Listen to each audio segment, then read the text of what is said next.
વસ્ત્રાપુરમાં લગ્નની લાલચ આપી દુષ્કર્મ ગુજારનાર ટ્રાફિક બ્રિગેડ જવાન ઝડપાયો। અમદાવાદના વસ્ત્રાપુર વિસ્તારમાં લગ્નની ખોટી લાલચ આપી યુવતી સાથે શારીરિક સંબંધ બાંધવાના મામલે પોલીસે આરોપી યુવકની ધરપકડ કરી છે। આરોપી કલ્પેશ બૈસા બી ડિવિઝન ટ્રાફિક બ્રિગેડમાં નોકરી કરે છે। સ્પામાં મેનેજર તરીકે કામ કરતી 27 વર્ષીય યુવતીએ વસ્ત્રાપુર પોલીસ સ્ટેશનમાં ફરિયાદ નોંધાવી હતી। ફરિયાદ મુજબ 2 વર્ષ પહેલા વસ્ત્રાપુર તળાવ નજીક આવેલી હોટલમાં આરોપી યુવતી સાથે પ્રથમ વખત શારીરિક સંબંધ બાંધ્યો હતો।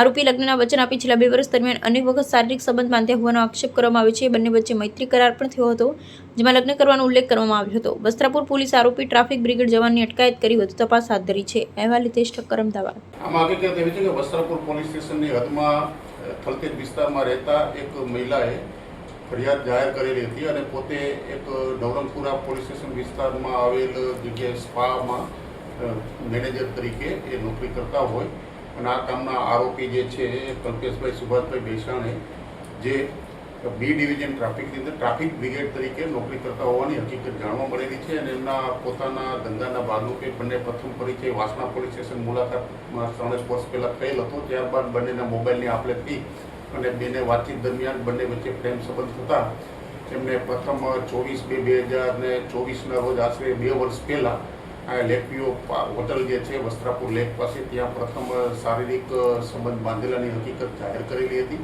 ત્યારબાદ બંને વચ્ચે આમના જે ફરિયાદીના નિવાસસ્થાન ખાતે પણ અવારનવાર પ્રેમ સંબંધ થયેલો હતો અને પોતાને લગ્ન કરવાની વાત કરી અને પોતાની સાથે લગ્ન કરશે એવું વચન આપેલું હતું। ત્યારબાદ આ કામના જે આરોપી જે છે તે ફરિયાદીના મોબાઈલ ઉઠાવતા નથી, નો રિપ્લાય કરતા હોવાની હકીકત જાણવા મળેલ અને પછી એમને જાણવા મળેલું કે એમને કોઈ અન્ય સ્ત્રી સાથે પણ લગ્ન કરેલ હોવાની હકીકત એમને જાણવા મળેલી હતી, જેથી પોતાની જે વચન આપેલ હતું એમાંથી ફરી જતા આ કામના વિક્ટીમે વસ્ત્રાપુર પોલીસ સ્ટેશનમાં ફરિયાદ જાહેર કરતા આરોપીને તાત્કાલિક હસ્તગત કરી અને એ સાક્ષીની અંદર નિયમોની જોગવાઈ મુજબ એમનું સ્ટેટમેન્ટ રેકોર્ડ કરવામાં આવેલું છે, પંચનામા કરવામાં આવેલ છે।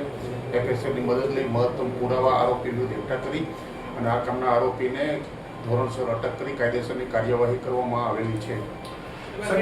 આરોપી જે છે એને લગ્ન પહેલા કેટલા સમય પહેલા કરેલા છે, લગ્ન જીવન પછી એના શારીરિક સંબંધ બાંધેલા? લગ્ન એને કોઈ પ્રેમ સંબંધ હોવાનું જાણવા મળ્યું છે। હજી લગ્ન એને કર્યા છે કે નથી કર્યા ખ્યાલ નથી, પણ આપણે જે લગ્ન કરવાનું વચન આપ્યું હતું વિક્ટીમ સાથે, એમને લગ્ન એની સાથે નહીં કરવાનું એને જણાવી દેતા એમને વિશ્વાસઘાત થયેલાનું જણાતા હમણાં ફરિયાદ જાહેર કરેલ છે। બંને વચ્ચે આશરે 3 વર્ષથી પ્રેમ સંબંધ હોવાની હકીકત જણાવેલી છે અને આ જે આરોપી જે છે એમને મૈત્રી કરાર ગઈ 2025માં જુલાઈમાં લાલ દરવાજા ખાતે એક લખાણ કરેલું હતું અને એની અંદર મૈત્રી કરારમાં પણ એમને વચન આપેલું હતું કે હું તારી સાથે લગ્ન કરીશ। આ બધા મહત્તમ વૈજ્ઞાનિક પુરાવા તપાસના કામે એકઠા કરવામાં આવેલા છે। હજી આરોપી વિરુદ્ધ ન્યાયની કોર્ટમાં એનું 164નું નિવેદન લેવડાવી તેમજ હજુ વધુ આરોપી વિરુદ્ધ પુરાવા એકઠા કરી કોર્ટમાં ચાર્જશીટ રજૂ કરનાર છીએ।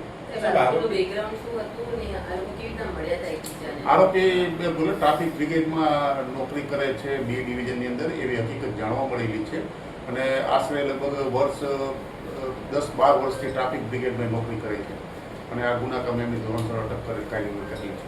સાહેબ, આરોપીની પ્રાથમિક પૂછપરછમાં એ શું જણાવે છે? પોતે કુંવારો છે કે પરિણીત છે, શું જણાવે છે?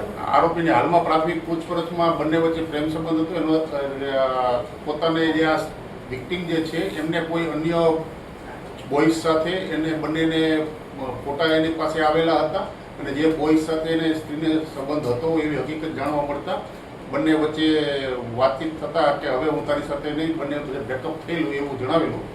હજુ આ કામે હજી તો પ્રાથમિક પૂછપરછ ચાલી રહી છે। હજી તો બંને વચ્ચે આરોપી શું સત્ય હકીકત જણાવે છે એની ખરાઈ કરવાની તપાસ ચાલી રહી છે। Thank you so much.